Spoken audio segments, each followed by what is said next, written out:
Hello, Internet. Gino, that's Gino Riecco here again with another episode of Deep Listens. And today we're going to be talking about Night in the Woods, a spooky game in the spooky woods. It's not that spooky of a game. But I am joined, as always, by Peter Germ Warfare Busby. What's going on, everybody? I really feel like germ warfare is the heart and soul of this game, and I'm sure we'll get to why. I appreciated the chance to finally, after all these long years, have a game that has something interesting to say about the economy and capitalism. I know it's a subject we've never addressed and our listeners have been clamoring for. Finally. I know. This week's... Give the people what they want. Yeah. At least it's not about personhood and robots. Fair enough. Another subject we've never covered on this podcast. Next time. We are also joined... Wait, no, Gino? What? Gino, sorry to interrupt. I have a fun fact for the week. Fine. I'm sorry. Okay. I don't want to step on your fun fact. No, it's not an animal fact this time, so maybe you were right to. What? But I think What? it's a good one nonetheless. Fine. It's one I shared with somebody yesterday, and they enjoyed it. So here it is. On the set of Titanic, James Cameron was apparently such an annoying ass to work with that when he fired a guy, like one of the set people basically, the guy poisoned the entire crew with PCP in the catering food. What? Yep. Jesus. So, That like, must have been really cool to film. yeah, some crazy amount of people got sick because he put PCP in the catering food. So how many of them were very high on PCP while filming some very fun scenes? I imagine it couldn't have been so much that everybody was tweaking, because then be like, hey, what's this mound of powder in the lasagna? That would have been amazing. I bet a whole bunch of them got sick. Well, I really hope it wasn't during the water scenes. I just am imagining let's make some chicken shit into chicken salad. We're filming all of the scenes with the most rocking of the boat.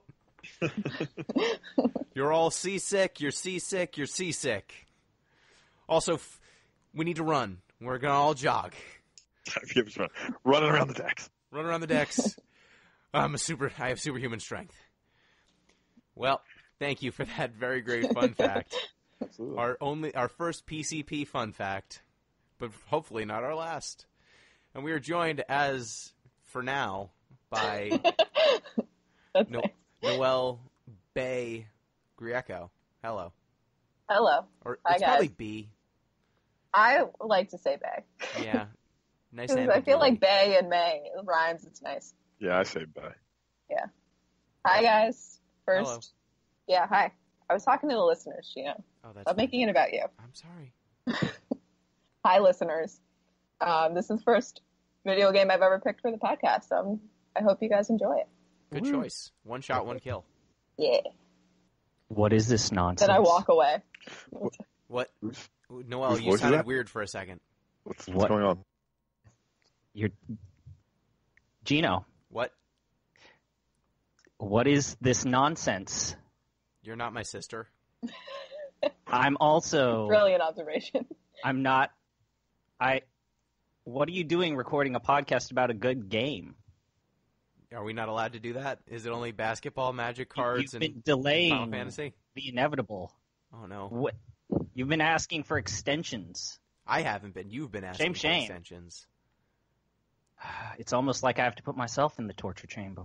That's true. But there is Is Is that the basketball signal? That's the siren.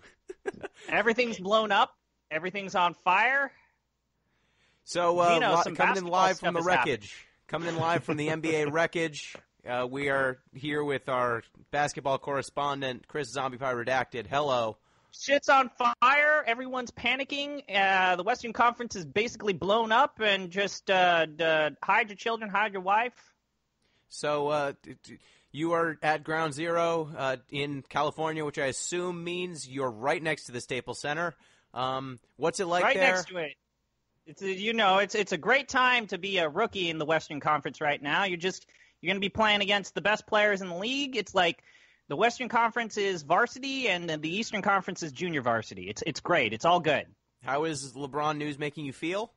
At the beginning in the morning, I was actually panicking, and then I checked the news and I find out that the Warriors they did some stuff. What'd they They do? did.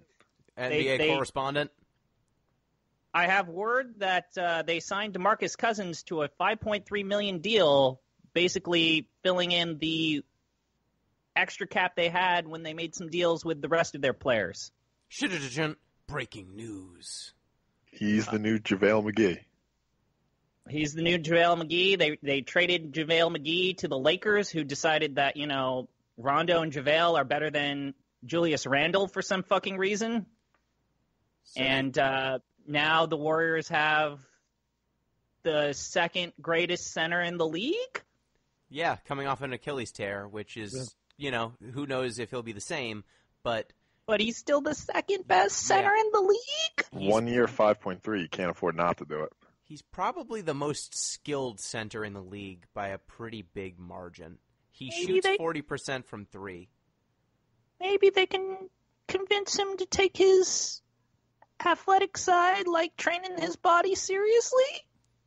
Maybe he can. I mean, he should be one of the best defensive centers in the league, but he isn't.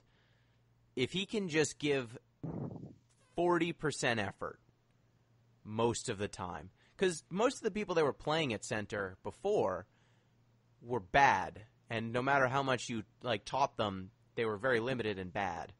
With him, if you can convince him to try some of the times, I think they'll be better off on defense than when they had JaVale and other guys out there.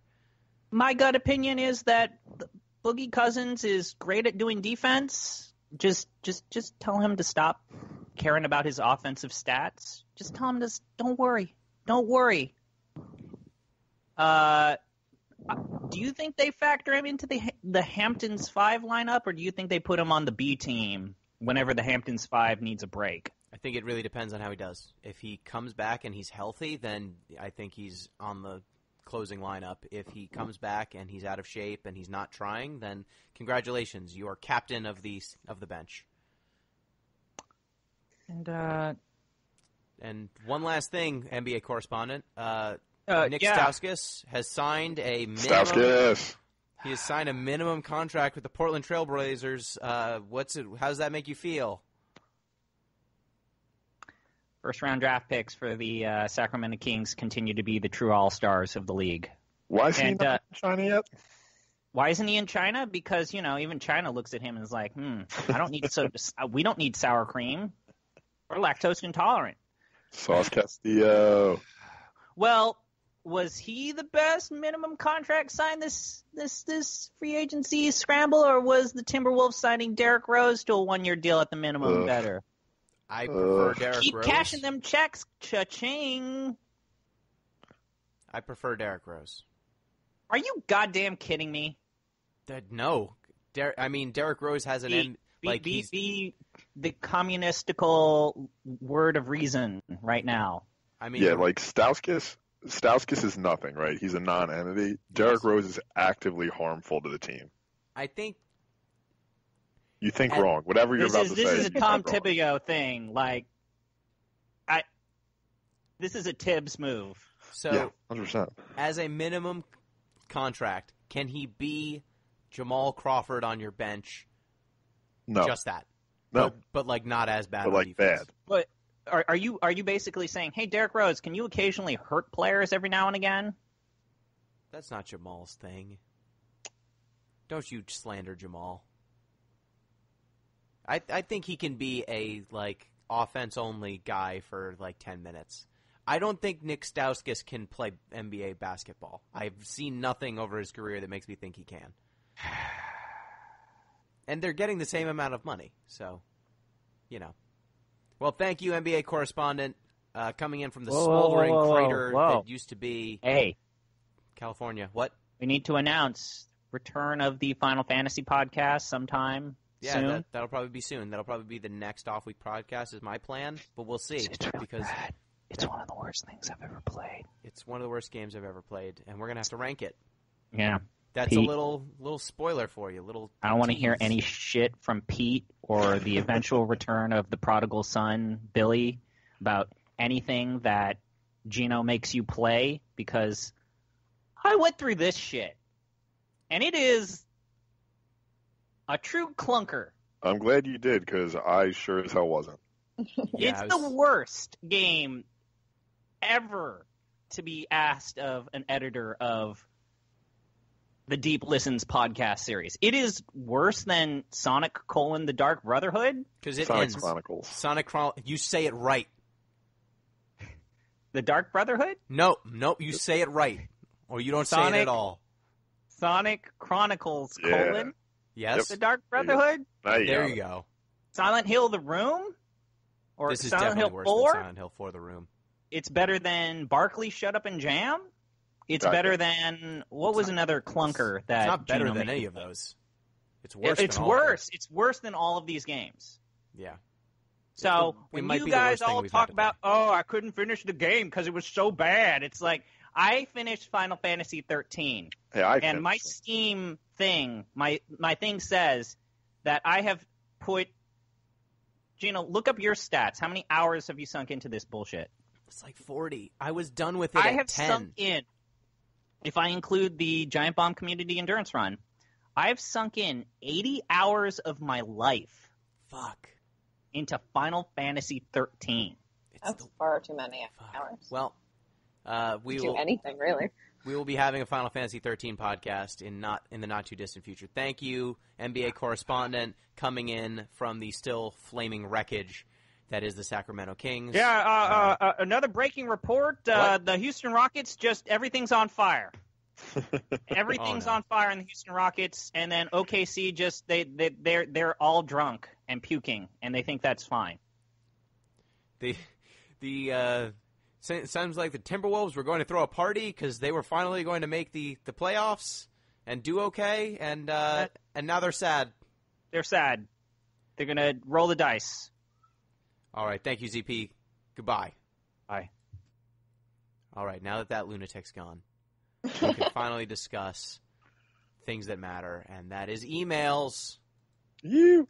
Psych. You thought I was going to talk about the game, but not yet. God forbid. Eventually. Eventually.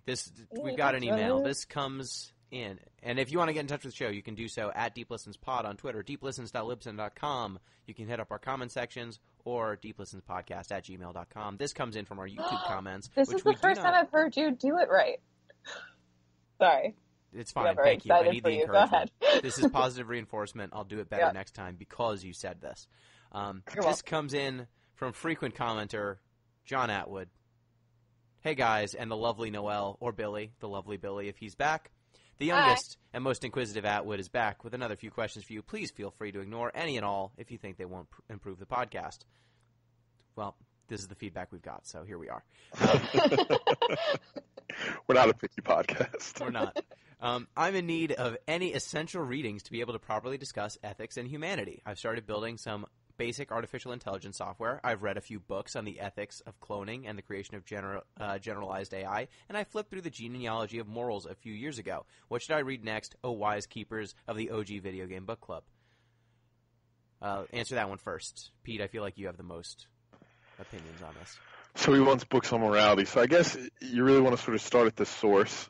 So, I mean, you could do Socrates, but I think we don't really need him at this point. So Nicomachean Ethics, that's Aristotle's book. That would seem to me to be the place to start. From there, Genealogy of Morals is pretty good, but Nietzsche gets all his stuff from Kierkegaard, really. So if you're interested in that, you could start there at Kierkegaard and then move into Nietzsche if you so chose. I'm trying to think of like more contemporary stuff. You can watch The Good Place. Okay, sure, yeah. You can just keep Or- watching The Good Place. They keep talking about Kierkegaard. You can do Locke, you can do Rousseau too, like depending on how deep you want to get into those sort of early modernists. But Nicomachean Ethics is really the place to start, especially if you need a primer on virtue theory. Then if you want to do utilitarianism, you can go into Mill and Bentham. Those are the guys there. But that's about it. Noel, did you have something? Nope. Oh, okay. Also, I recently saw an old video of a CNN reporter basically politely attacking the owner of the infamous Heart Attack Grill after their spokesmodel died from pneumonia, which was helped along with him being 550 plus pounds. Where do you guys stand and why? I would support individualism, that the spokesmodel shouldn't have eaten himself to death, and that the owner had done nothing wrong. A drug dealer is not responsible for an overdose. On the other side of the coin, we can all be born predisposed to addiction. Maybe we should protect these people by making addictive substances less freely available. What do you guys think? Here's the video. No thanks. I'm good. Thank you guys again. Wait, what happened? Like, what is he describing? Apparently, there is a grill that had it's a restaurant of some kind, and their spokesmodel was a 550-plus pound person because their food was very fatty, and the person basically ate themselves to death. Right. Do we want to cut this and just say this question says more about you than us and then move on? Or does anyone have an answer? I mean, I'm a little confused because, like, people model things and don't use them. So I don't know if you can directly correlate him being a model for this specific thing to his weight. I think he was picked for that reason. But I'm not going to watch this YouTube video because I'm not giving him the clicks. I think this feeds into, our further criticism of capitalism. They've just commodified everything, including, I guess, obesity in this case. Yeah, weirdly enough. Yeah. Yep. So I would say I don't know if it's a wrongdoing on the owner's part. I do think this is kind of watch grim. WALL-E. Yeah, watch WALL-E, and then come to the same conclusion. Do with it what you will. So I'm sorry if this doesn't answer the question, but we don't have all the information, and we're not giving them the clicks. No. Tell people to listen to our podcast, and then we'll give us the clicks. We need the clicks. Speaking of, we need the clicks. You can get in touch with the show at DeepListensPod on Twitter, deeplistens.libsyn.com. You can hit up our comment sections or deeplistenspodcast@gmail.com. Without further twice ado, in one podcast. Way to go! Hey, right. we need the clicks. So, time to discuss Night in the Woods. Noelle, you picked the game, so you describe it. Okay. What is Night in the Woods? So Night in the Woods is about a cat named May, who they're all humanized. So she has dropped out of college after her sophomore year, and she has returned to her town, Possum Springs, which is an old mining town that is basically slowly falling apart. And you get her interacting with her parents, with her neighbors, and specifically with her three friends, Bay, Greg, and why can't I remember his name right now? Angus. Angus, thank you. Oh my God. Yeah, and I don't know how much more I should say without giving things away. And don't you forget about Germ. Oh, and Germ. Sorry, I'm so sorry. Germ warfare. Heart and soul of the game. But of course. So yeah.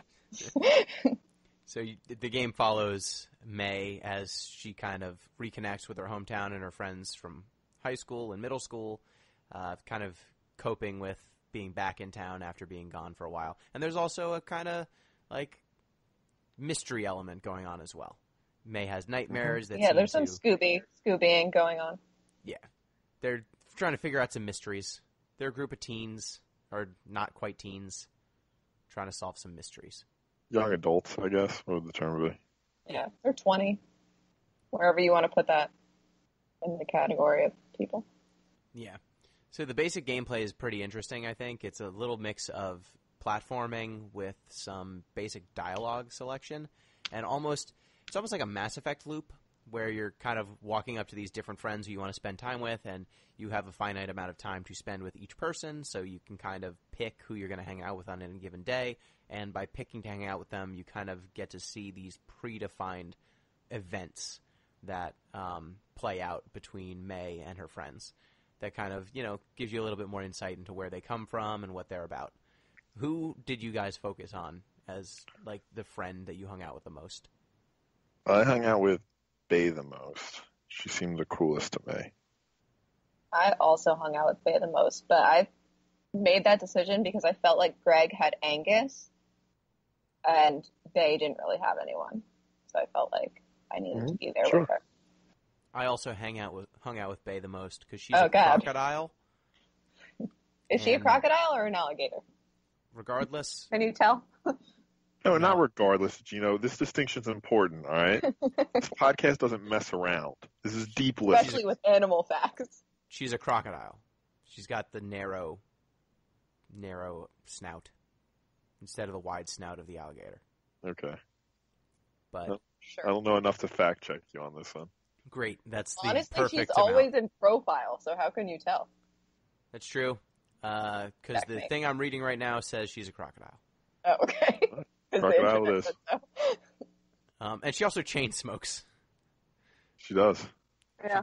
She chain smokes. She's got a cool shirt. Which is very convenient when you're in the dark, because then you can see at least her little cigarette. Yeah, and I felt like her reaction to May best represented what my reaction to May would have been. Yeah, it was a more Yeah. interesting reaction than Greg's, too. Like, Greg's just sort of, like, on board. Very chipper. Good guy. But Yeah. just less interesting. Yeah, so May, I think really early on, speaking to why I felt Bay's reaction was so appropriate, May has a bit of a quirky personality. Sure, that's fair. Yeah. She's good-natured generally. She seems to be fairly insightful into what's going on around her, but she usually doesn't have much of a filter and is kind of awkward in interpersonal relationships and actions. So she has trouble reading a room. She enjoys crime. Mm-hmm. She really enjoys crime. I really enjoyed how much she enjoyed crime. Yep. So Greg also enjoys Crime. crime, Crime. Angus does not enjoy crime.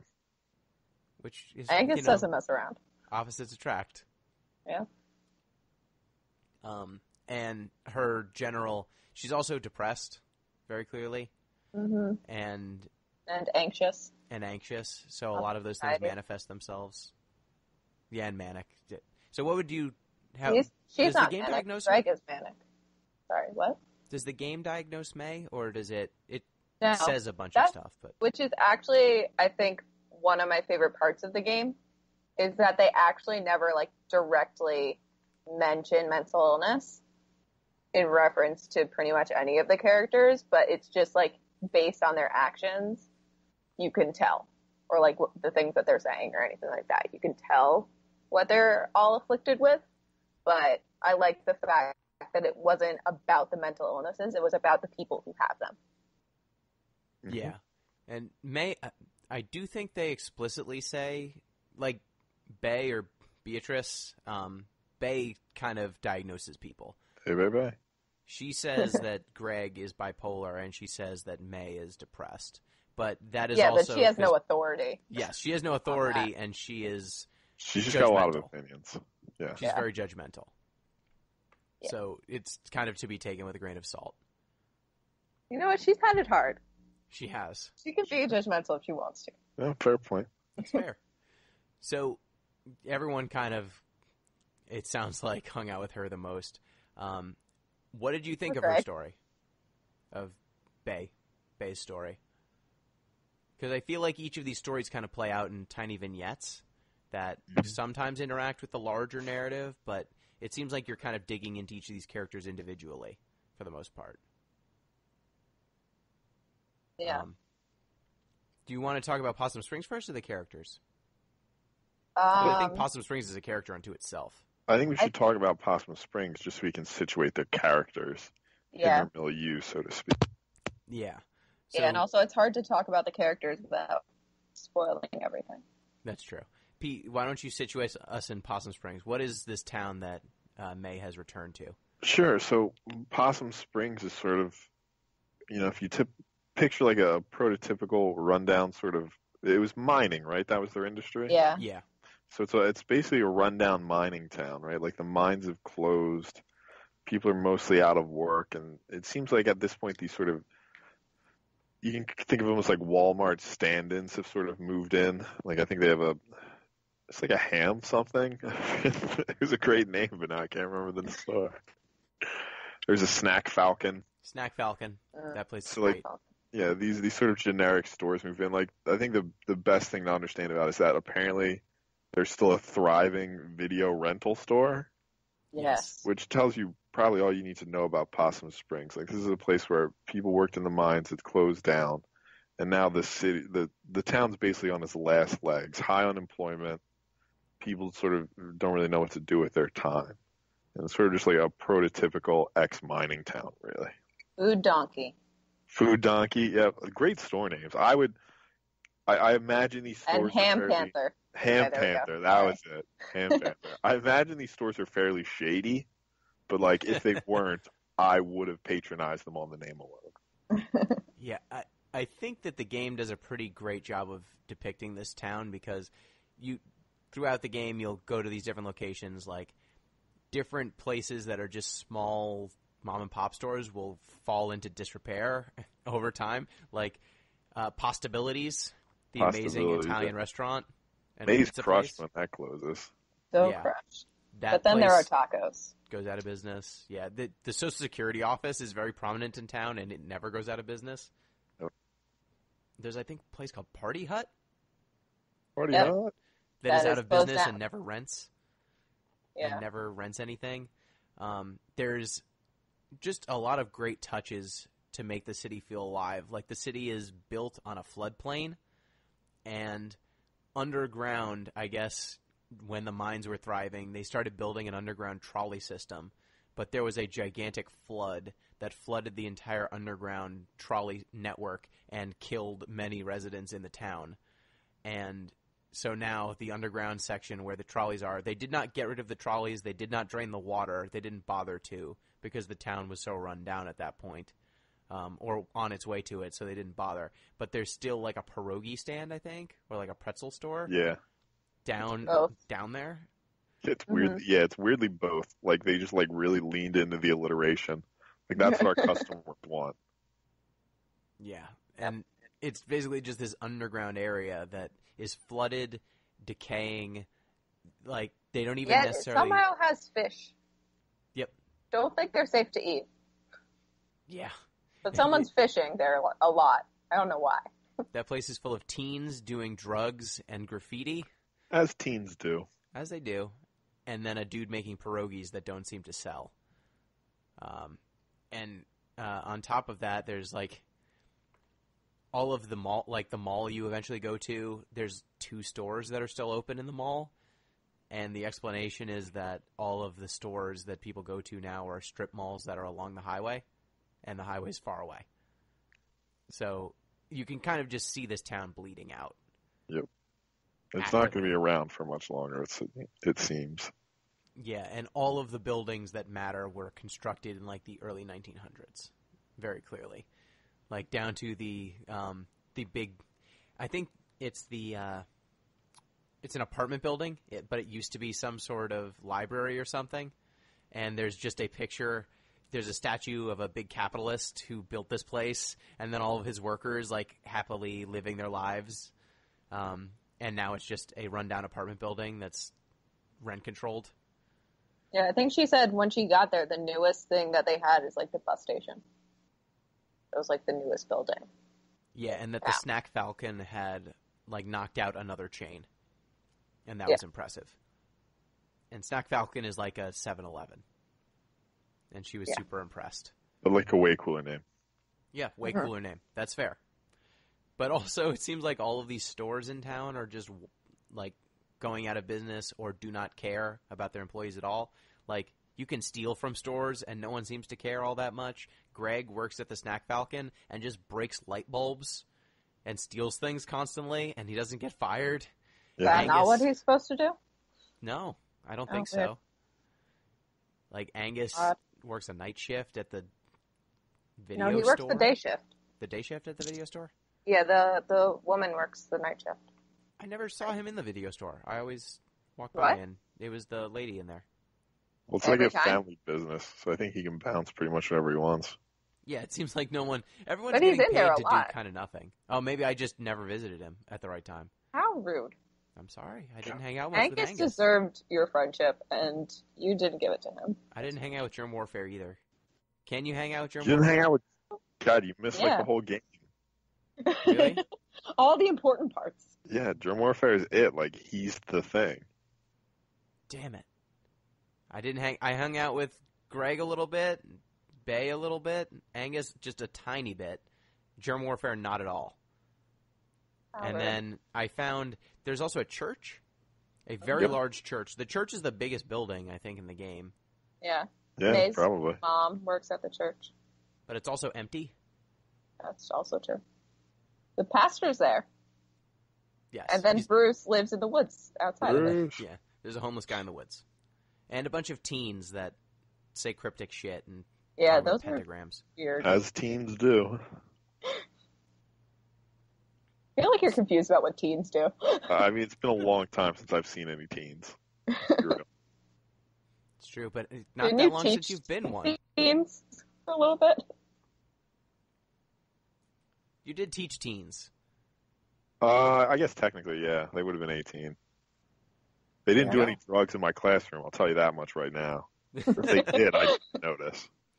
Well, from what Wow. I can tell You're in such a this strict game, teacher. from what I can tell, teens, all they do is worship the devil, do drugs, spray graffiti, and have weird sex. And So, also like- sass older people. So, like, basically what local news thinks teens do? Yes. Got it. This game affirms all of my Right preconceptions. into the stereotypes, yeah. So now that we've settled on what Possum Springs, and they don't have cell service, which also travesty. Yeah. They only have Wi-Fi. Ugh. And Bay has tracked out where the Wi-Fi is. So if you need Wi-Fi in Possum Springs, go ask Bay. One touch that I thought was actually pretty interesting for me, I've been, out to the Midwest a fair amount, and actually Ohio. have been to like Canton, Ohio, and Toledo, and spots in between Detroit. Like the way that they capture the specific type of dilapidation, I think is really on point. And the fact that the only store that seems to be thriving in the mall is the store that sells the local football team's gear, the Smelters. Not to be Smelters. confused with the Steelers. Go Smelters! Go Smelters! I feel is just really on point. Like Yeah, the only restaurant that seems to be thriving is a sports bar, and the only store in the mall that's thriving sells nothing but football equipment, Yeah, that sounds about right. and everything else is failing. As it should be. Yeah, it Relate really. to your audience, guys. Yeah, it was so specific. I was like, wow, they've spent some time in the Midwest, in the dying mining towns. So, of the characters that you actually do spend time with, though, what do you guys think? Like with Greg and Beatrice and Germ. Apparently, Germ's the guy to hang out with. What happens with Germ? Tell me. Where is he? He's nice, like past the diner. Yeah. He's chilling over there. He's, it's pretty much like the same sort of stuff that's going on with everybody, really. Like, Yeah, he takes you to, like, the tracks, doesn't he? yeah. That's where he lives. By the tracks. He lives by the train tracks. Mm-hmm. Like It's he nice. lives in the woods. You never really see his real house. Oh, really? Yeah, so his big thing is, like his brother passed away, and he's sort of dealing with that. That's like Germ's deal for the most part. Okay, Yeah. and does he, like, work at a dead-end job that's not going anywhere also? I don't think he just lives in the woods. Like, you don't really need to work if you live in the woods. He's also, I think, just got out of high school. Yeah. Because I think he was 2 years younger than May. Right? May. Yeah. Sorry. Yeah, so he was like fresh out of high school. So he probably didn't feel the need to get a job quite yet. It's probably Yeah. not one to get either, to be honest with you. Mm-hmm. I think it's kind of striking that this game focuses on so many people that are so young. Many of them are in their early 20s and teens, Mm-hmm. but they are all kind of immediately kind of pillars of their community, especially Bay. Well, Yeah.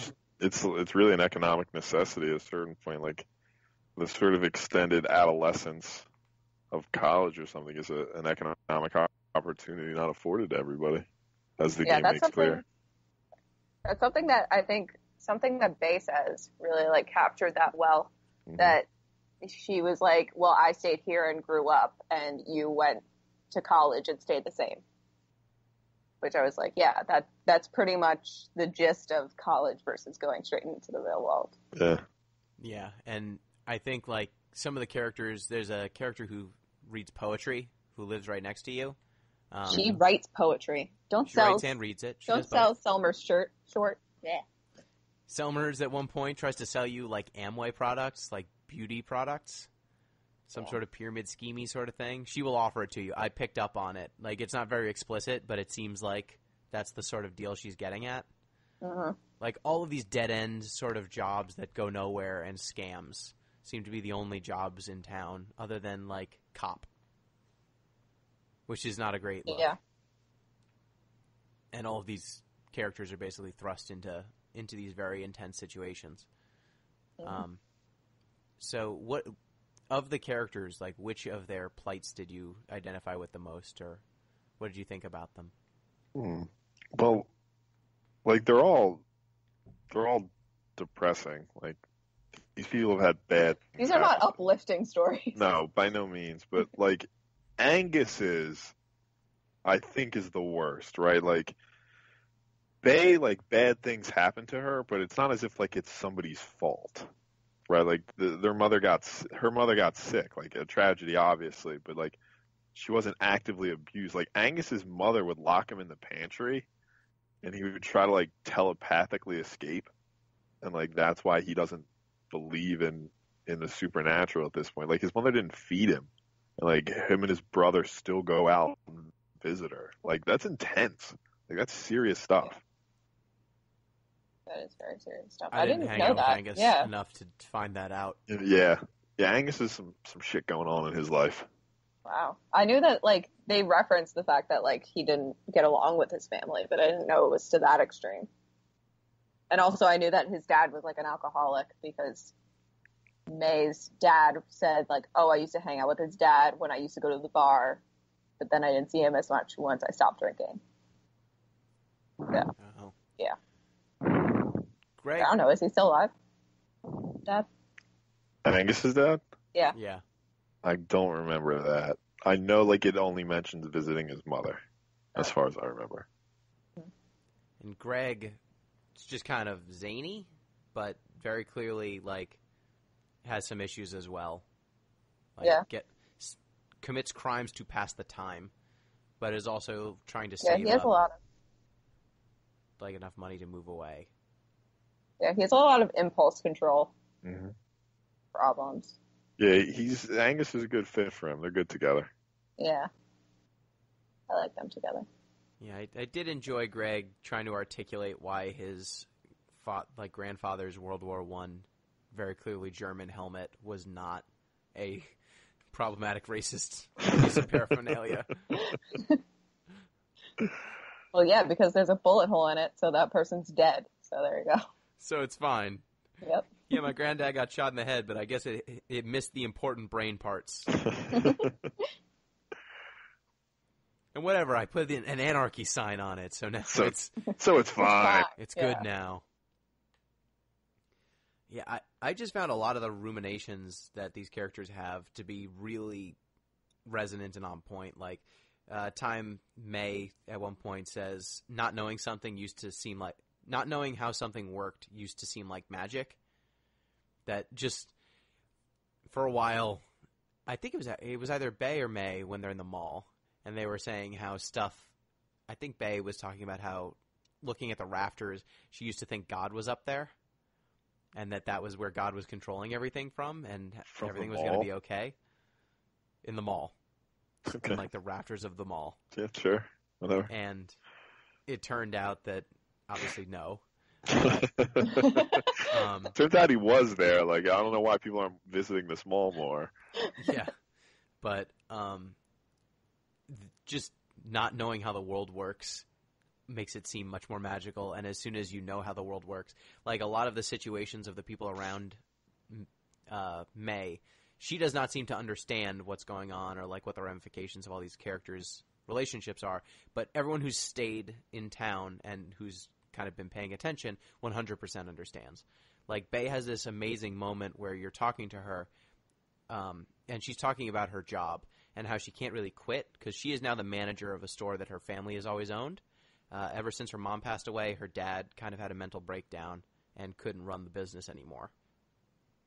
And so once Do she took basically- over, what was that, Noelle? Or do basically anything. Yeah, he's basically been just staying at home doing nothing, and feeling superior. So she's basically been running the place. And she says that at one point when she started working there when she was a kid, her dad told her to never be alone with one of his employees, ever. Yeah. And that guy still works After for her. having asked her to do something like privately with him. Yeah, right? Like take her fishing or something like that. I don't know. I think the person asked her to do something, and Yeah. then she said her dad warned her never to be alone with him, and that guy still works for her, and she can't fire him. And May's just like, why don't you just fire that guy, that fucking, monster? And she's like, well, he's actually our best employee, and he has a family, and if I fire him, what will that do? No, it's because she technically can't fire him because the business is still under her dad's name. It's both, though. She's like, one, I can't fire him because I'm not the boss. Two, if I could fire him, he's got a family, and then he can't. There's no other jobs around here, so am I going to condemn their entire family because he's a pedophile? Which is gross. Which is fucking terrible. Yes. What a terrible situation. Yeah, like, I'm not sure what the right answer is here. Yeah. Like, I guess we'd be like, get him some sort of help, but that's not really an option in Possum Springs. Yeah, and it just all of these characters are just trapped in these terrible situations. And I think it's the teens, the goth teens, who pose this question, what do you think about this place? What do you think God's relationship with this place is, I think is how they phrase it. And you could say caring but distant, uncaring, caring but absent, uncaring but distant, or cruel and cruel and vengeful. And I think those are all three very good. There's no good relationship. No. But I like to think it was caring but absent. Like someone cares about this place, but they're just not around right now. I think it was a really, like, how pretty much all of them approach religion. Like, May talked about basically how she used to go to church as a kid because, parents make you. And like, she enjoyed Sunday school and all that stuff, but now she doesn't really go to church and she doesn't really, know if she believes in God and all this stuff. And I think it was a really interesting commentary on kind of how, like, our generation has moved away from religion, especially during times of, like, struggle that it can be hard to take as thinking that there's, like, a higher being that is controlling all of this. Like, Bae's whole thing was, like, basically she turned away from it because, like, all this shit was happening. So why should she believe in it? Yeah. But yeah, I feel like that's kind of in the air in our kind of generation. So that was interesting that they brought that up. Yeah. And I think that also is one of the central tensions between May and her mom. Mm-hmm. Or at least in my playthrough. Like, I did not visit her mom at the church very much. Oh. I just wanted all the dialogue options, so I went everywhere. Yeah, I explored a decent amount. I thought I explored a lot, but I apparently didn't. What are you going to do? Yeah, I think one of the other relationships is just May's relationship with leaving college and what that implies and how it frames so many of her conversations, especially with Bae, but with some of the other characters as well. Mm-hmm. Like, May got to leave, and she was the only person in her friend group who had the option. Everyone else has basically been stuck there. And the fact that she turned away from college, no one seems to even necessarily give much thought to why, or whatever her answer could be, it could not be enough to justify to them walking away from that. Does that resonate for anyone? What did you think of that whole plot line? I mean, I related to it, I guess. Pete, you can go first. Well, yeah. Long-winded. Well, this feeds into the mental health thing as well. Like, can we talk about why? Well, I actually don't have the timeline right now. Like, so, all right, what happened with May basically was she ended up beating a guy with a softball bat, as I understand it. Yep. Okay. Is that well, accurate? Noelle, Yeah, do you want but- to break it down? well, okay. So basically, she had kind of like this dissociative episode where she was just looking at things, and rather than them being like people or trees or animals or anything like that, they just became shapes, and they just existed, and they didn't mean anything. Okay. And so then basically she was afraid of the fact that like nothing meant anything, and all these things were just staring at her and being shapes and being, I guess, confusing to her because she didn't see them as she had seen them her entire life. So basically she was at a softball game, and the pitcher, she was looking at him and she just saw shapes. And that made her very scared and then very angry. So she went up to him and beat him with a softball bat, but not recognizing that he was actually a person. Right. Yeah. Okay. I mean, understandably, that would make, anybody scared and confused. Yeah. But here's my question here, right? Like, I get that, like, sometimes violent episodes happen, right? But is this, like, a common thing in dissociative disorder? Because, like, whenever I see mental illness that, like, leads to violence, I'm always a little leery. Because, like, statistically, or it's part of, like, an ideology of mental illness that, like, doesn't really bear out, right? The fact that, like, oh, these people are violent. Yeah. Because violence is like people with mental illnesses are much more likely to be the victims of crimes than the perpetrators of crimes.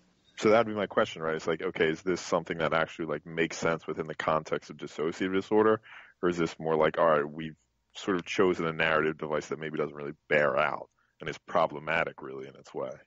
So I looked up dissociation to kind of look at the symptoms. Sure. And some of them I looked at specifically depersonalization disorder, where it's like an outside of body experience, basically. Like she's not connected to herself or like anyone else or the world. It's like she's basically a spectator on the world. Okay. So some of the symptoms are feeling disconnected from yourself, problems handling intense emotions, sudden and unexpected shifts in mood, depression and anxiety problems, feeling as though the world is distorted or not real, and feeling compelled to behave in a certain way. So those problems with intense emotions and unexpected shifts in mood, because you see a shift in mood in her where she's just depressed. So I think that was just another one of her shifts in mood, which was anger and fury, basically. Okay. So within this context, it makes at least some sort of sense. Yeah. Okay. Yeah, and there was a moment that I kind of overlooked, but you eventually look at microfiche at one point, kind of looking at your local library, and when you go there and look at some of the film, you end up finding, a bunch of snippings of all sorts of stuff, and one of them mentioned that, like, gas from the mine was causing a whole bunch of hallucinations and all sorts of stuff among miners and among people living in town. And I don't know if that physical explanation is supposed to be applied to some of the stuff that's going on in the game, but it seemed to help explain some of the madness that's going on, like seeing things like hallucinations and some of the outbursts that characters are facing. It seems like the town is literally poisoned. And I feel like that seems like too easy of an explanation. Yeah. Kind of shortchanges the more nuanced storylines that I know, and that's why I don't think that I don't know why you would put some of that stuff in with the microfiche if you didn't want some of it to come up, unless you're just trying to explain some just old time history of this town, and you don't want the dots to be connected. Mm-hmm. But I kind of took that as part of an explanation of what's going on. That this town is it's on bad land. Mm-hmm. Like it's metaphorically cursed, but also possibly literally. And hey, the Halloween Spooktacular also tells a story about the town having a cursed water supply, basically. Yep, that's true. I forgot about that. There she comes in as the witch. Yeah, okay. But before I went off a tangent as well. We were talking about May leaving college. Yeah. Yeah. So is it my turn? Yeah, that was my whole thing. Oh, okay. So I have also So I went to school in Pennsylvania, for my freshman year. And then basically I've been living with anxiety and depression basically since I was 12 and got diagnosed for it when I was 17. And then once I went off to college, I didn't have the support of like my therapist, and I wasn't like super diligent about taking medication, and I felt very isolated from my support system, basically. Mm-hmm. And so, like, in those kind of ways, I very much related to May, because I understand those feelings of like, I need to leave this place because it's not healthy for me. Mm-hmm. And like, also the fact that like being somewhere familiar when you have a mental illness can be extremely important, especially if you're having like an episode. But yeah, so I like very much related to that aspect of the story. And I think they did that very well, where it's like at first she didn't want to talk about it, and it was hard for her to kind of explain it to anyone, probably even herself. Yeah. And then once she got comfortable and she had time to process it, then she was able to kind of confront those feelings. Mm-hmm. And I think that made a lot of sense. And I think that did a lot of justice to the storyline in general and her character. I think it feeds into the sort of economics of the situation going on here, right? Like, mm-hmm. You see that, like, once, like, I'll just describe it as sort of a slippage, although I don't really like the use of that term. But let's not say slippage. Once something happens to May, she doesn't really have any leeway. Like, there's no sort of area for her to be like, okay, now I can reset, I'll go back and sort of do this again. She basically gets one shot at it because of the economic hardship her family had to go through just to send her off to school in the first place. Yeah. Yeah, and I also think that the game does a pretty good job. There is just kind of making May's problems in college relatable, but also not explicable by a single event.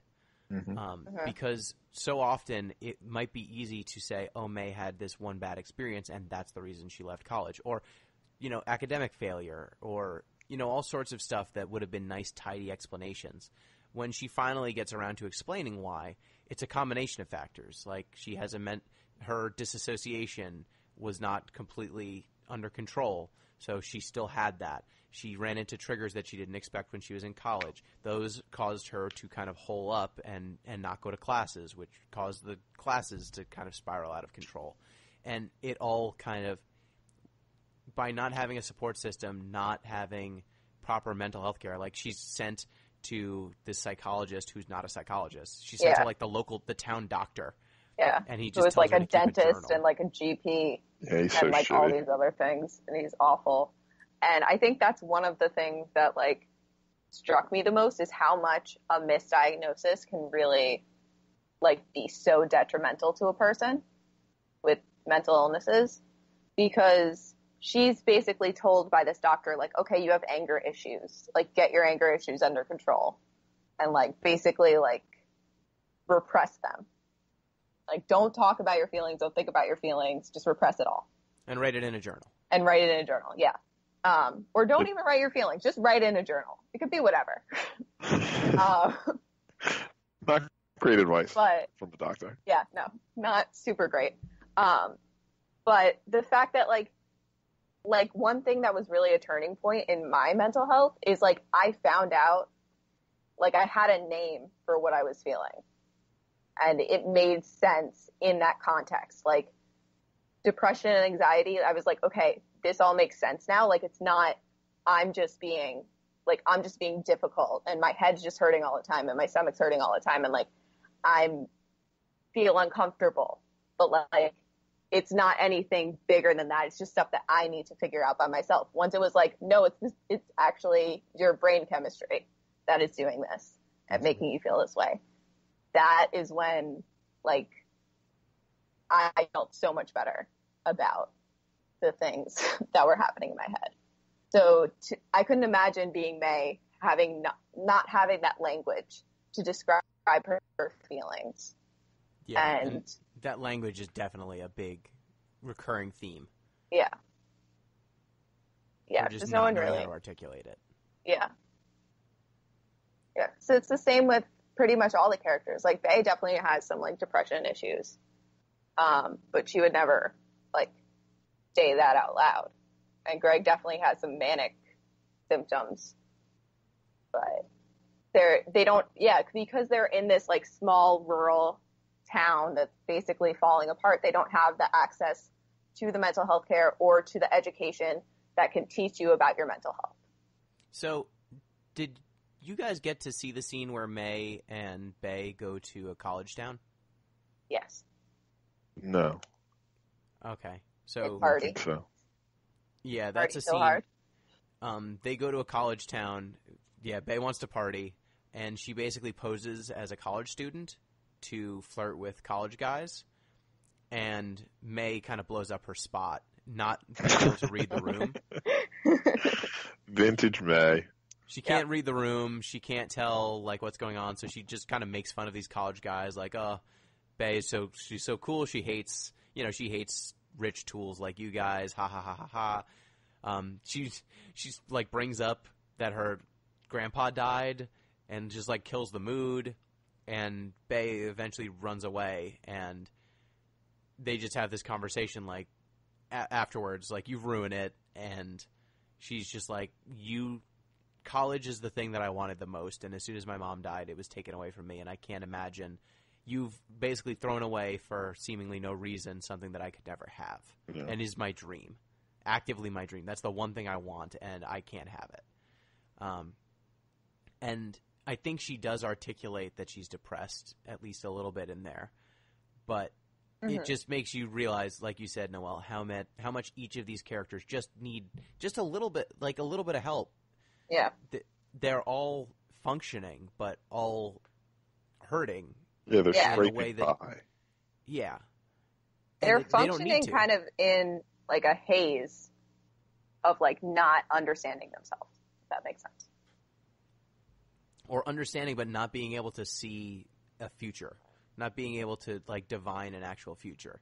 Like Greg and Angus are the closest thing to having a plan, and their plan is to leave. Get the hell out of this town. Yeah. Which, I mean, decent I mean, plan. pretty Yeah, decent really. plan, yeah. Like with the state of this town. For a whole bunch of reasons we haven't even gotten to yet, like beyond the economics of the thing. Yes. Yeah. But the economics of the thing are grim. Yeah, they are. It's not great. So there's also a bunch of like side characters you can meet and hang out with. Did you guys spend any time with any of them, like your teacher who looks at the stars, or there's another teacher who like has a side hustle, like salvaging things from the underground lake? I hung out with both of those guys, and I hung out with Lori M. Did you guys meet her? That is. No. She I spent was so a much time with mouse, Jerem. I think. But she was like 15. She was just like hanging out, and she called May killer, which May did not like.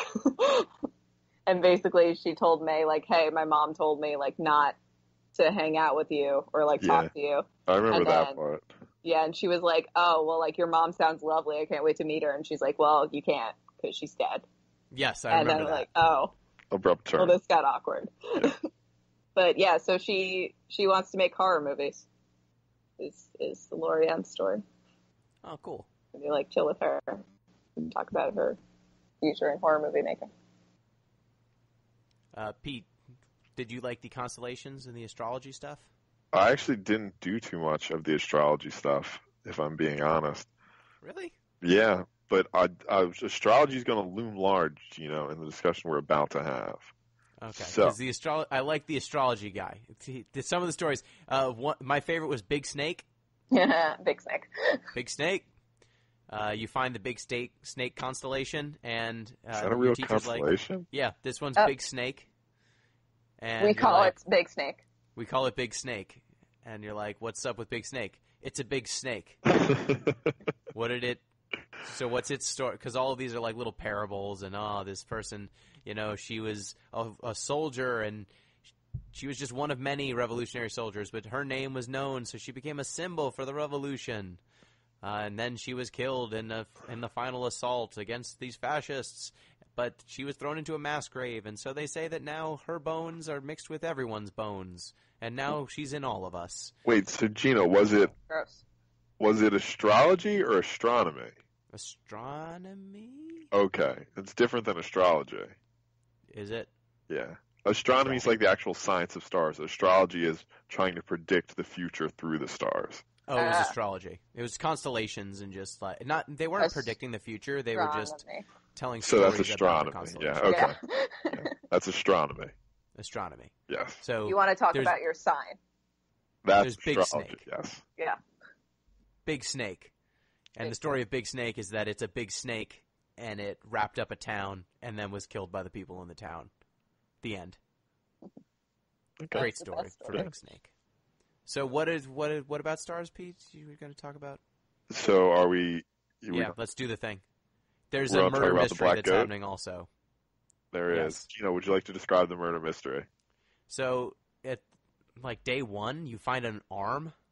Yep. Just outside of the diner. You just As you do. just poke it. You poke it, Good and that's stuff. fun. Wait, And did then- anyone poke? Okay, because I was playing. I played through it like one and like a third times because I wanted to see more of like Greg's side. Yep. Did you guys poke the wrist and then see a tattoo come out? No, I didn't. No, there was a tattoo. There was a tattoo. You couldn't see all of it, but you're just like, oh look, it's a tattoo, and then Here. Aunt Malcop comes back.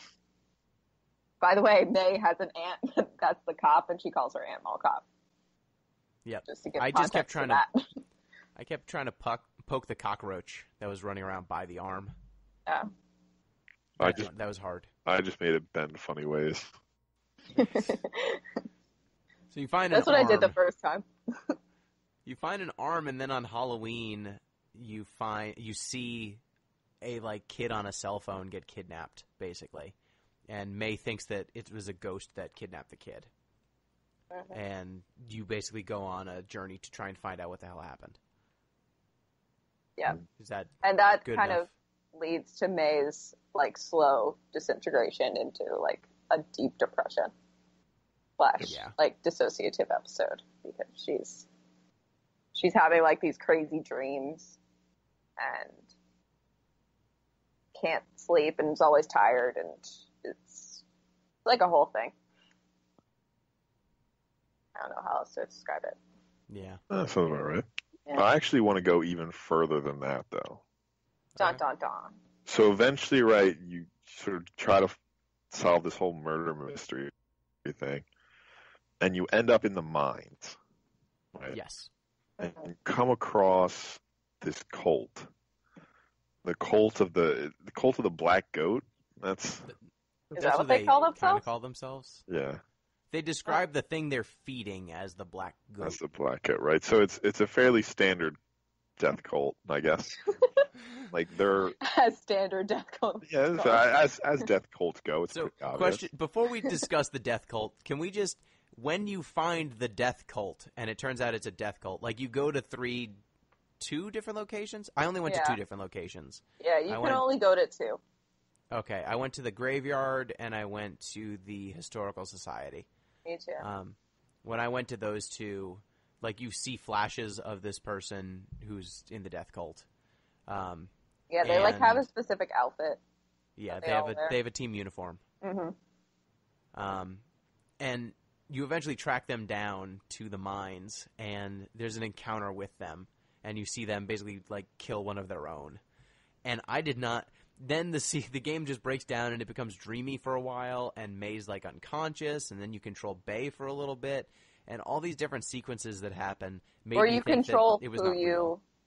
you control who you hung out with the most. Oh, So okay. you can be Greg if you hung out with him the most. Sorry, go ahead.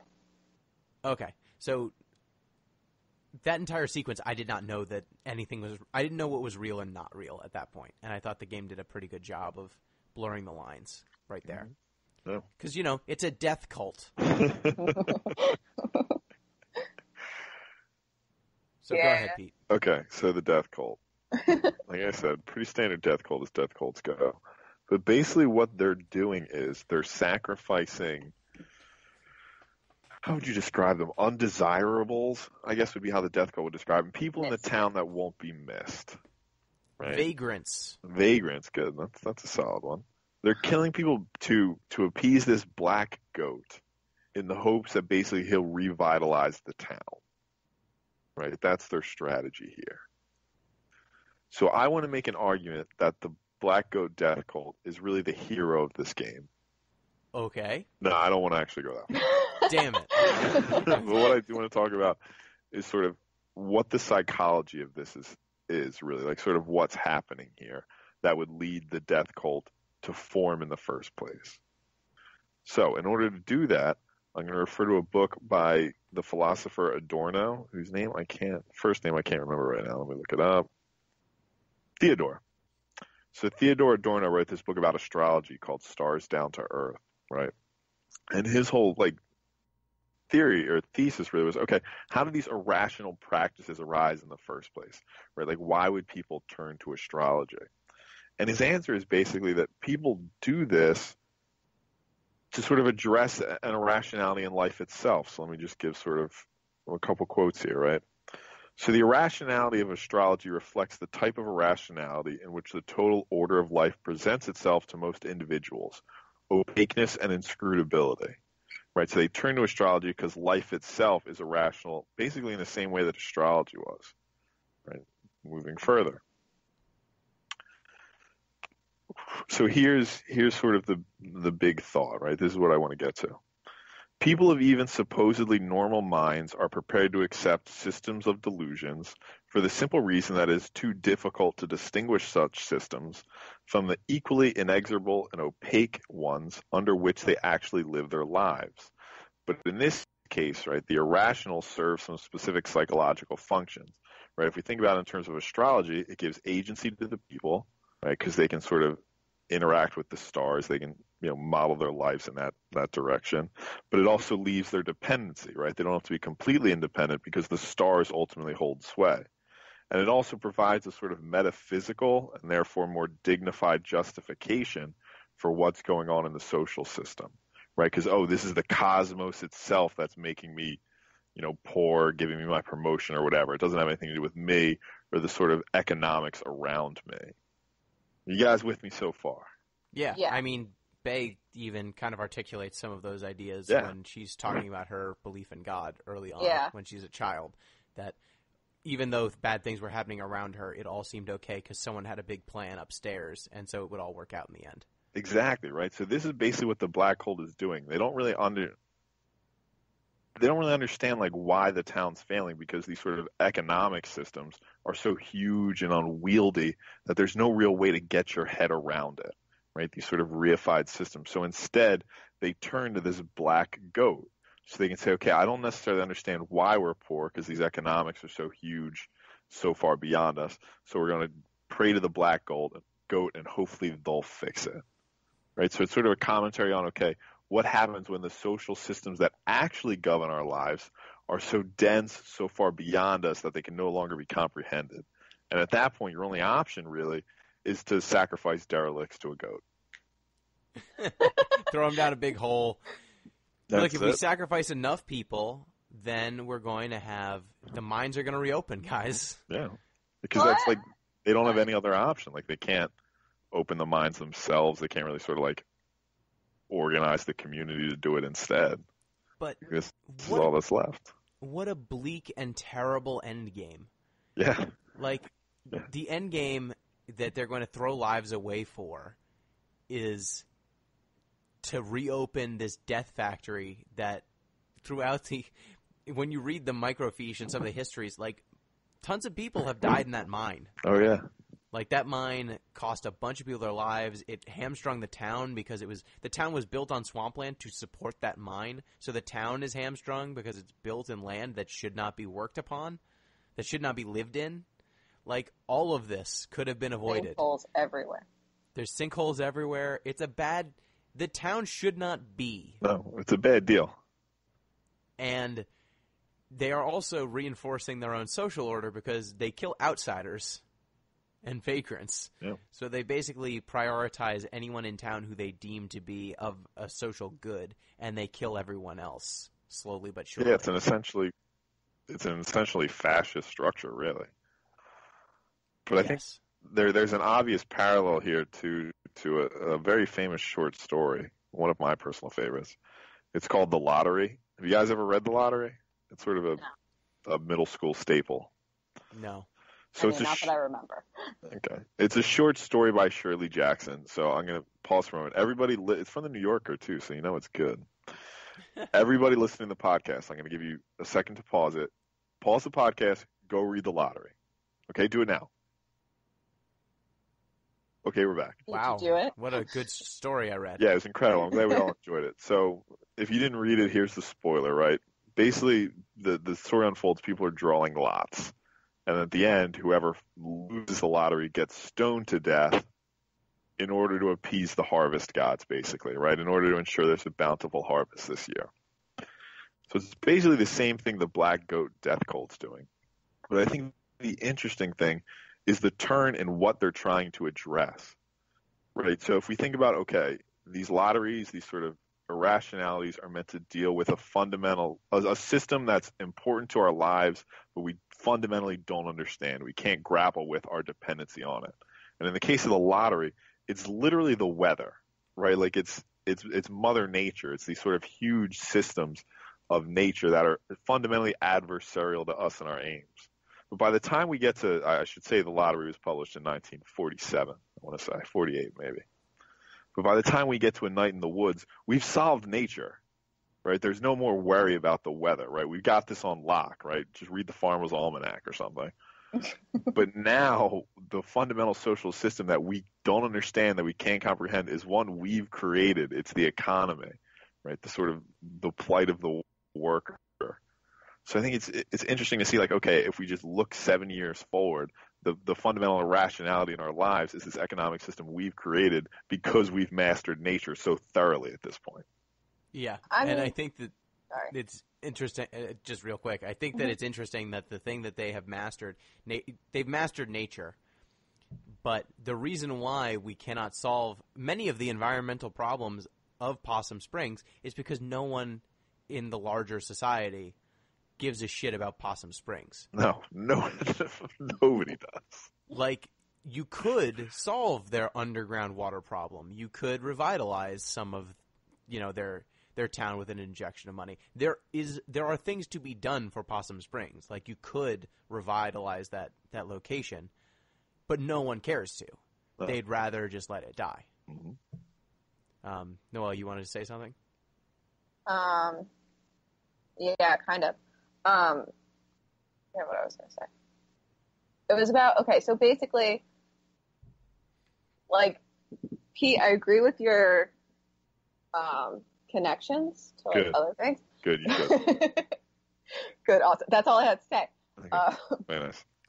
Yes. So, but also at the same time, I feel like one of their big things is they think that they have some type of control based on the fact that they are giving this black goat people.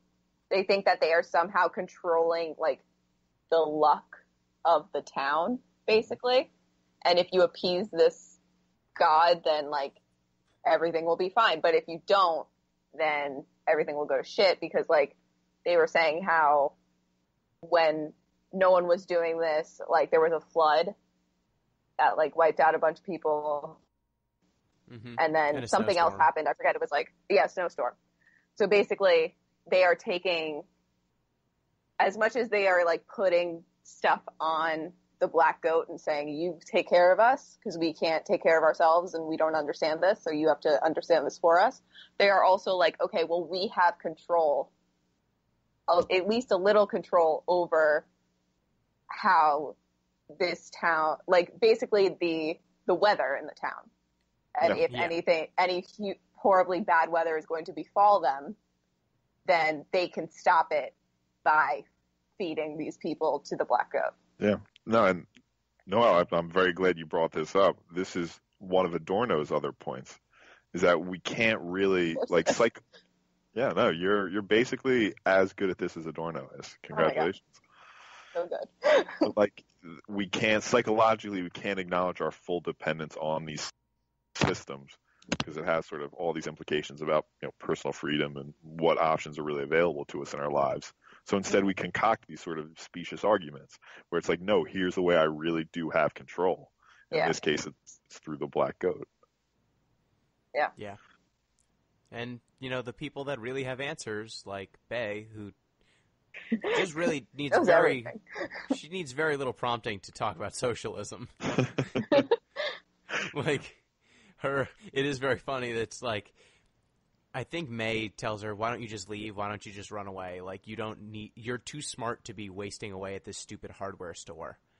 She's like, oh, there's no solution to this. And she's like, oh, there's got to be a solution. She's like, well, do you want to help me convert this whole society to socialism? Yeah. I was like, well, no. Let's do it. Well, it's like, let's stop the murder cult first, and then we'll worry about socialism. And then the one step at a time, Bae. The poet, what's her name, Noelle? Selmers. She's got an their awesome nickname. poem. When you're in, is it the Historical Society? You're at one point. Oh no, it's when you're in the archives, the library. Yeah, no, isn't when it? you're in the library. I thought they were in the. What's it called? No, maybe they are in the library. Sorry, never mind. It's right before you start doing the fun adventures, but when you're in the library, as you're leaving, you run into Selmers and the rest of a poetry club, and Selmers starts her poem like, "We have no signal in this town in Possum Springs. It sucks that we have no signal in Possum Springs, but I hear about all these apps that can be downloaded onto phones, and they make boy billionaires, little kids who have more money than my family has had in 100 years. They have, and they throw around, and no one gives any to us. I hate them." Basically. Fuck you, boy billionaires. Yeah, it's longer and more drawn out and how she wants to destroy them. But it's great. This game's really good. This game is really good. The dialogue is top notch. Oh, yeah, crimes. Crimes. I love the way Greg's arms wiggle, too, when he gets all excited. I like how Angus calls him Bug. It's adorable. Do we ever hear why? Nope. Okay, that's fine. But also, I didn't hang out with Greg, or none of us did. So yeah, that's true. There might be. He wanted to break light bulbs. Though. He enjoyed breaking things. What's the problem? I hung out with him once, and the task was to break a car with a bat, which was pretty good. I then made a robot. I also, that was the only time I hung out with him too, was to make the robot. Which, to be fair, very cool. Yeah, it is. I broke that car with that bat and got electrocuted twice. Yep. But I feel like we also did not mention this game's very, I would say, very cool with gender. Like, it doesn't make a big to-do about much of any of it. Honestly, like, I got a long time in the game before I knew what gender May is. Yeah, well, May is... her parents call her daughter. Yeah. Do they really? But I didn't know what Greg was for a very long time. I wasn't paying good attention, I guess. Yeah, everyone's got nicknames, so I wasn't sure with Greg. Yeah. But yeah, Greg and Angus are gay. Yep. May is bi. Yeah, but I feel like with them, sexuality is more fluid. Like, I don't think that they're... Like, I don't think that they have specific sexual orientations, if that makes sense. In this I think, like, May would just describe herself probably as queer if she had to like put a label on it. Yeah. And the game does not make a big to-do about much of any of this. No. Like, no one... It doesn't say very much about it. Like, these characters are in relationships. And, they just are what they are. They're people. Yeah. Mm-hmm. Yeah, and Which the I only found reason refreshing. you know any of May's preferences is you meet her ex-boyfriend, and then she's talking about a girl that she met at the college party that she thought was really hot. Yeah. So those are the only indications of, like, sexual preference that's Yep. really, like, shown. And the game does not make a big to-do about any of it. Yeah, no. It's nice to have a game where mental illness is a thing that these characters deal with, but does not define them. Their sexuality is a thing that it's something about these characters, but it does not define them. Mm-hmm. Yeah. What does define them is the predator-proletariat, as it defines the stall. And that they're being tracked by a death cult. Yeah. I mean, common problems we all face. Yep. Normal 20-year-old problems. You guys remember the time. I do. When I was tracked by that death cult, oh man, crazy days. I remember when I foiled them and trapped them alive in a mine. You trapped them alive in that mine. Yeah. Yeah, 100%. May is, like, the only one. Like, May is like, oh, no, they'll be fine. And May is like, no, like, they're legit dying. And then, or, like, she's like, oh, no, they're dead. And May's just like, well, it'll probably take a couple days. Yeah. And when you escape, you tell Germ Warfare, hey, you need to close up this well. Yeah. 'Cause they might get out. And he's like, I don't have anything to close it up. I got dynamite. Like, That'll work. yeah, They're like, big wait, how explosion. big is the blow dynamite? that shit up. I got a It's scale pretty of big 1 to dynamite. obliterate everything. Okay, I'll throw dynamite down the well. Like, no You've convinced explanation me. necessary. He's just like, yeah, cool, I'm down. That's fine. Yeah. And you really don't unpack that you murdered all those people. No. That's Probably not like, talked about. probably justified in its way, but like a little self-introspection would have been nice. Yeah, I didn't play much of the epilogue. Do you notice which of the members of town were in the death cult? So like, I think the only way really is like process of elimination. Like you notice who's no longer around in the epilogue. Who's no longer around? Is the asshole who won't let you on his porch? That I don't even remember who that guy is. Honestly, I didn't really look at it to see like- who was not there. You could have, but like it wasn't like obvious, let's say. Yeah. It wasn't Okay, I'll like have a to check that prominent thing that I was like, okay, I need to find out who was in the death cult. I was just like, being May. That's Living fair. my life. One other thing, the last thing I want to talk about, this will be very quick. It's unsettling that there are regular animals in this game with anthropomorphized animals. 100%. This is a drastic oversight by the developers. There are cats, and some people have pet cats. I don't know why the pet cats are normal cats and why there are anthropomorphized cats. Can a cat have a cat? It's the that Pluto slavery? paradox. Is that slavery? The whole thing was very odd. I There are mean, raccoons walking around, and people, those are raccoons, and they're like, raccoons. What a terrible situation. But then there are crocodile people that everyone's just cool with. So this is like the Pokemon problem. Like in the early episodes of Pokemon, Ash eats meat, Oh, yeah. but like you never see any other animals in the Pokemon universe. So like, is he eating a Rattata? Like, what's the Yeah. deal? I mean, it's the same problem with Pluto and Goofy. Like, Goofy's a dog, and then has Pluto as, like, a dog. Yeah, it's fucked up. I always knew Goofy was a monster. Goofy, I don't care how much you don't like that kid. He's a member of your goof troop. It's not a pet. Goof Troop. The goof troop. Yeah, no, But of I know course. it. That's a thing. Yeah. This game, that might have been the most unsettling thing when I saw squirrels running around and everyone's like, oh yeah, the squirrels, watch out for those. Wait, what? Yeah, and then you can go in and, like, feed rats, and then you can go Yeah. talk to Lori, who's a mouse. Yeah. Yeah. Yeah, I feel like When I jumped It on a would've- cat, I was like, wow. I feel like it would am have I a been more monster? unsettling if they were little humans. Yeah. That would have just like running around. But That'd like be they just great. never mentioned it. Like that was just totally normal in this society. That would be pretty good. But just different types of humans. Just like a little human for the squirrel, a slightly bigger human for the cat. But all like arranging themselves in the same like way as that animal would like present themselves. Yeah, Or filling all the carry niches. themselves. Like a bird human. Just Mhm. on the power line. Also, No wings flapping their arms. I connected with May so much because she hated birds too. And I was like, oh my god, we're so connected. Yeah, and Greg eventually hates birds after he gets attacked by an owl. Yeah, that'll do it. Noelle, if you could walk on power lines too, I would be super impressed. Soon. Working up to it. Yeah, we're building the skills.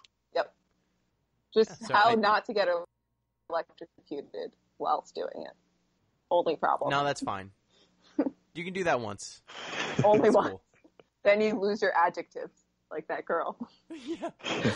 She can't make sentences like that anymore. Yeah. Honestly, That's terrible. She can never say that. the dialogue between May and her parents is like pretty hilarious. Except for when she blows up at her mom. Yeah, aside from like when it gets real serious and like they talk about their money issues and like May's mom talks about her disappointment and May turns around and says like, why are you putting me on this pedestal when it's because you were never able to do anything with your life, basically, which is, always I'm nice just the for a daughter latest. to say. Yeah, I'm the latest in a long line of failures leading up to me. That was cold. That was so one cold. of the coldest thing I've heard in a while. Yep. She does not hold back, No. but she should. Last shout out, Garbo and Malloy. Oh, Carbo and Malloy. Also, I like another Garbo and shout Malloy. out. The guys that were by the bar that loved the Smelters, right? Yeah. Yep. Go Smelters. They had like, did you guys Go Smelters. listen in on their conversations the whole time? Yeah. That was really cool. They had like a whole story. Just What's like their between deal? themselves. What? What's their deal? So basically, one of them was becoming like depressed, and the other guy was like, "Hey, like, what's wrong?" And he's like, "Leave me alone. Like, I don't need to tell you anything." And he's like, "All right, go Smelters, go Smelters. All right, cool." Go Smelters. But then like, basically, he's like, "Fuck you," like one day, and like, leave me alone. And then the next day, he was like, "Hey, like, what was up with you yesterday? Like, do you want to talk about it?" And he's like, "No, leave me alone. It's none of your business." And then they're like, "Go Smelters, go Smelters." Okay. And then one of them is like moving away because he got a job like elsewhere. And so he's like, "Oh, like, are you really leaving?" He's like, "Yeah." And he's like, "Okay, well, I guess like for old time's sake." And then they're like, "Go Smelters, go Smelters." And then you just see one of them just like standing there alone. And then you can talk to him and you're like, "Hey, like, I've been noticing you basically." And he was like, "Oh, cool. Like, are you a Smelters fan?" And you could say yes or no. I decided Smelters. yes because I was like, Go Smelters. yeah, you clearly need a friend. And so he was like, "Oh, go Smelters?" And you're like, "Go Smelters." Go Smelters. Yeah.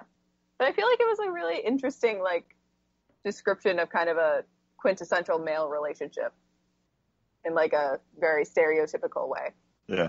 Yeah. Like appropriate for that sort of small town sports Yeah. loving environment. Yeah. All exactly. sorts of just great vignettes in this game. That's what I would say. Yeah. Great game. Yep, great game. Thank you, Noelle, for picking it. Yeah, solid choice.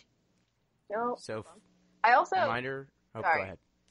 one more thing. Sorry. Yep. Go ahead. But I also really appreciated the fact that, like, I was looking for games that talk about mental illnesses, like, well, and about, like, 75% of those games were horror games. Hmm. And I did not like that because I didn't want the viewers or, like, whoever, or listeners, whoever's, like, watching this to be like, okay, well, if you're talking about mental illness, it has to be in a scary way. Because it doesn't. And, like, it's nothing to be feared, really. It's just something that needs to be understood. And things that you don't understand are scary, but if you take the time to learn about it, it's not scary at all. But I liked how this one, again, didn't really directly address the mental illnesses of the people there, but they like talked about them and talked through them and tried to understand each other on like a human way, like a human connection.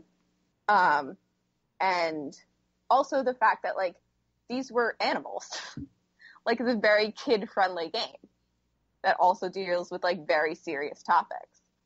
So I enjoyed the fact that it was like the game itself is very accessible to most people, and that they tackle these like really big issues in a way that is digestible to the average player.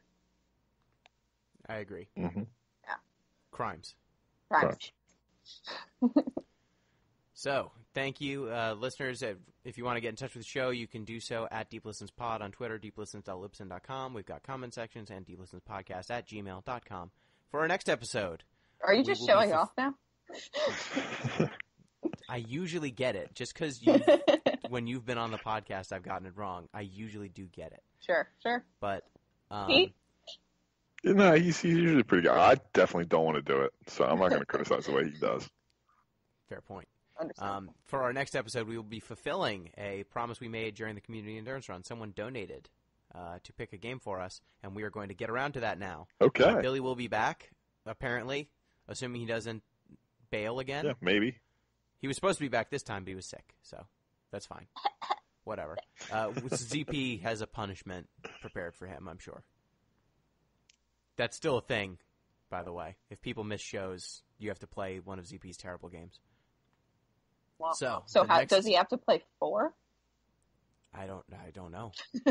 Or I'm 3? not the How arbiter many of have I punishment. been on? 3? I'm not the arbiter of punishment. 3, I think. All right. But the next episode will be Ape Escape 2. Electric Boogaloo? Ape Harder. Do I Step up to the 8. need to play Ape Escape 1? Am I going to be lost? I hope so. All right, Ape Escape 2 it is. I can't follow anything that's happening in Ape Escape 2. Where do these apes come from? What's the mythos? I need the backstory. How do I catch them? I thought we caught them in the first one. They're back again. They're out. So next time, Ape Escape 2. Thank you, Pete. Always a pleasure, especially when we get to play and discuss good games like this. Thank you, Noelle. Thanks for having me, guys. It's been fun. And best of luck with that ape game. It sounds totally good. And fun. Thank you. Yes. Thank you, listeners. Till next time, peace.